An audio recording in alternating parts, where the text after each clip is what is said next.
I have a lot to go over today on gas prices, what's coming up with the midterm elections, new lockdowns that are being ordered that could come to the United States, and people secretly wishing Donald Trump's policies were back in office, but not necessarily Donald Trump. Tomorrow, Treasury Secretary Janet Yellen is expected to crap all over the fossil fuel industry and publicly commit to getting rid of oil completely. Her prepared remarks were released, and it says, "Our plan, powered by the Inflation Reduction Act, represents the largest investment in fighting climate change in our country's history. It will put us well on our way toward a future where we depend on wind, sun, and other clean sources for energy." Now, Yellen is America's economist, but she appears to care more about the climate than the United States economy. Some are saying, why is she talking about climate change when the United States is heading towards a recession?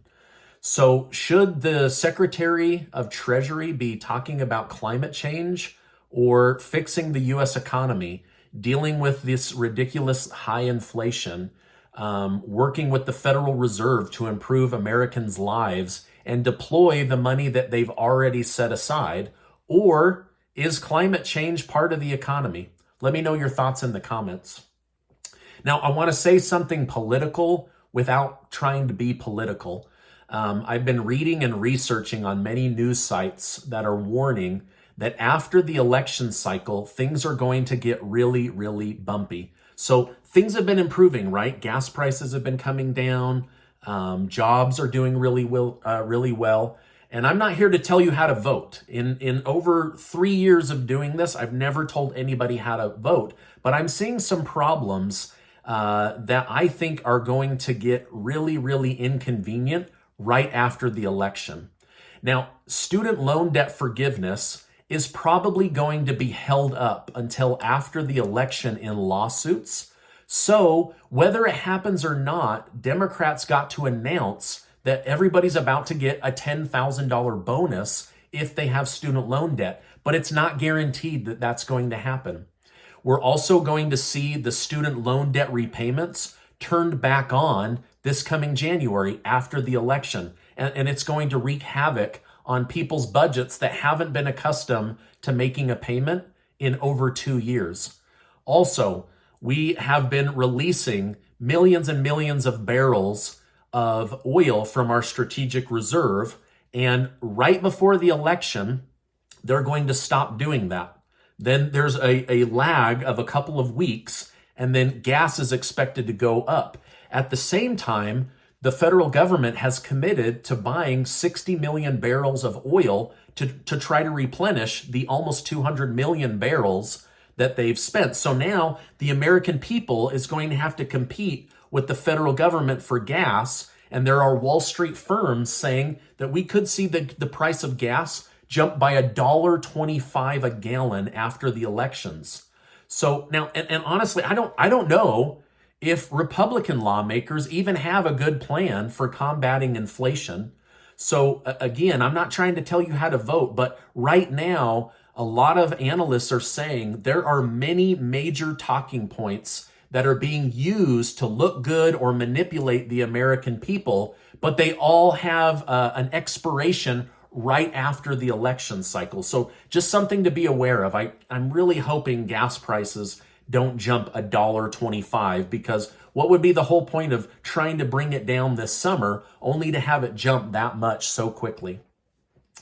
Speaking of energy problems, and this is coming to us, so don't have your head in the sand.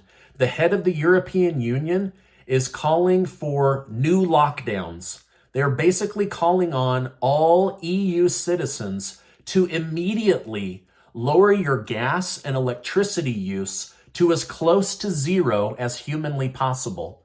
She said we need to flatten the curve in order to save humanity. Now, where have we heard this before? 14 days to flatten the curve. Then dozens of our rights and freedoms were stripped from us, and we were basically put on house arrest for almost 2 years.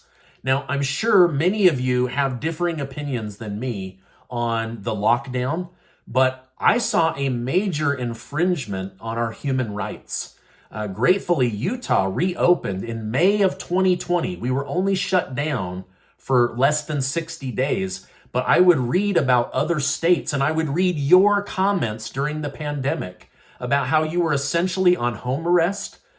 They took away your freedom of choice when it came to movement, who you could spend holidays with, what your children could do, whether you could have a job or not, what you had to put on your face and what you had to jab into your arm. And now Europe is using this same language with clean energy and the energy crisis to get people to stop enjoying their life, to strip away their freedoms and their mobility, all in the name of squashing this new energy crisis, right? So they're going to flatten the curve by basically making people go back to the Stone Age and live in a sweater, like no heat, no hot water. It's getting really, really ugly. And my fear is this is coming to the United States. Meanwhile, just today, President Vladimir Putin stated that Russia has lost nothing since the beginning of the war, speaking economically. He spoke negatively of the West and our fever for handing out sanctions and stated that Russia's sovereignty has been strengthened as everybody is pushing against them.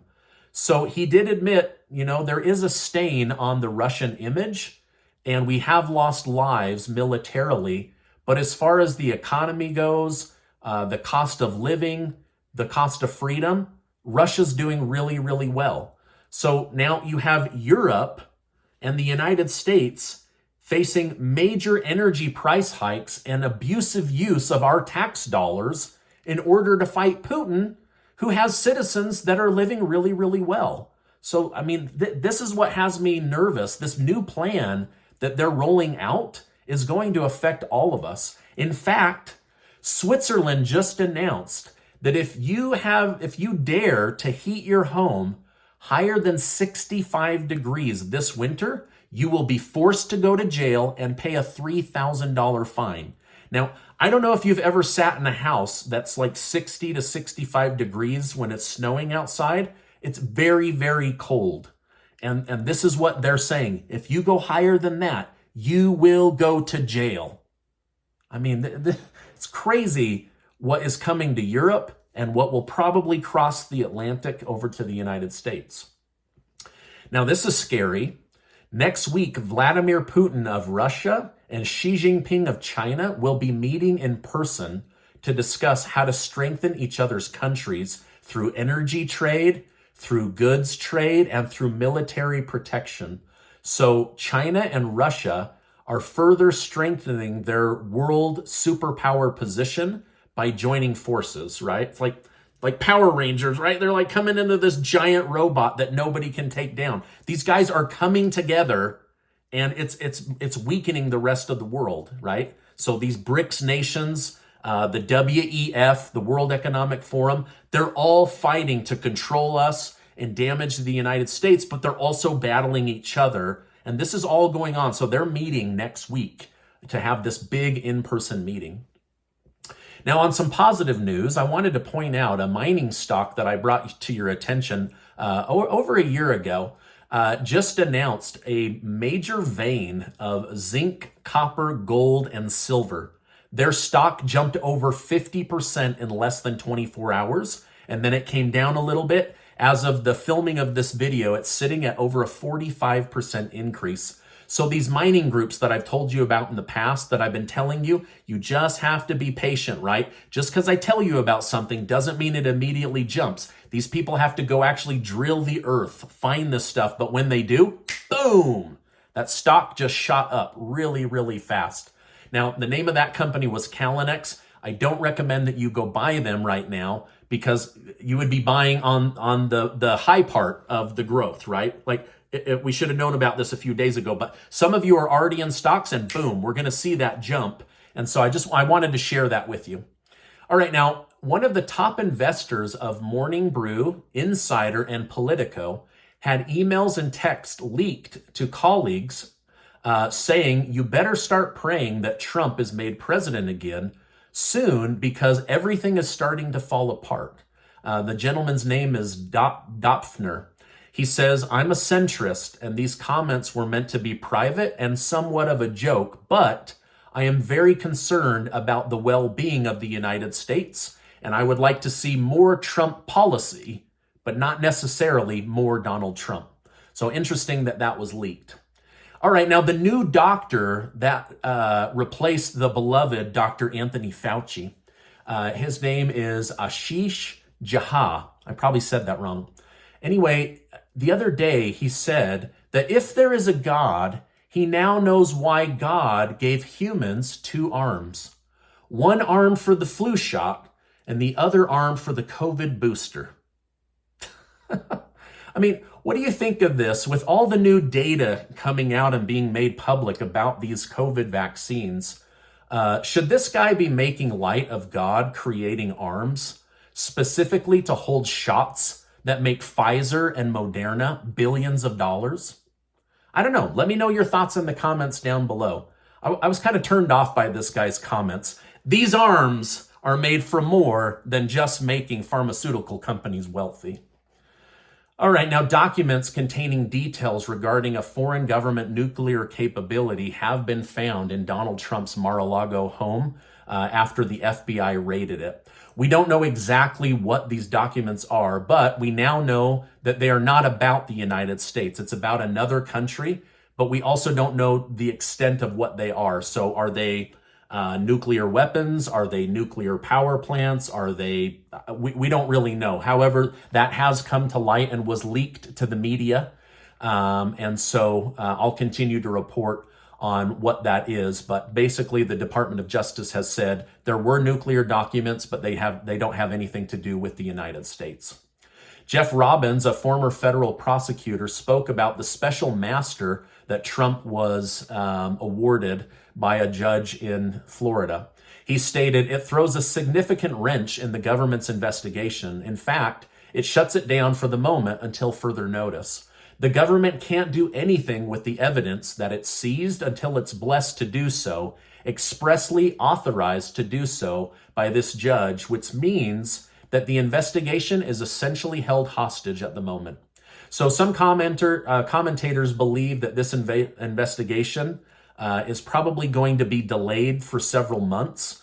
And I'll continue to update you as more information comes out. I have no idea how long it will take for this special master to go through and verify all of the different documents. Chicago's mayor, Lori Lightfoot, has stated, Texas sending illegal immigrants to Chicago is immoral and unpatriotic. Last week it was racist. Now, Texas has been sending buses filled with illegal immigrants to cities around the country in order to send a message to the country that Texas is basically under attack, right? Like there is they're just coming through the country every single day by the thousands. And the cost of dealing with this is costing the state of Texas $11 billion a year. And so they're just trying to spread those costs out while at the same time making people aware of just how bad it is on the southern border. Lastly, a former stimulus check updater by the name of Walter Weyburn passed away suddenly after a gallbladder attack. He helped millions of people during the pandemic with information, and he will be greatly missed. When I heard the news yesterday, my heart just broke, right? Like I've watched his videos, such a good guy, such a nice guy. Anyway, I just wanted to thank him and also send prayers and good energy towards his wife. None of us are promised a tomorrow, so make sure to tell the people in your life that you love them and that you appreciate them. But anyway, thank you, Walter. You will be missed. Now, this is my update for today. As I know more, I will definitely come on and share more with you. Take 20 seconds to go enter your name to be one of the winners of the $5,000 giveaway Casey and I are doing, thanks to generous video sponsors, and I'll make sure to leave that link below. Now, before you go, I want to remind you that you are amazing. I appreciate you being in my community, and I will see you on the next video.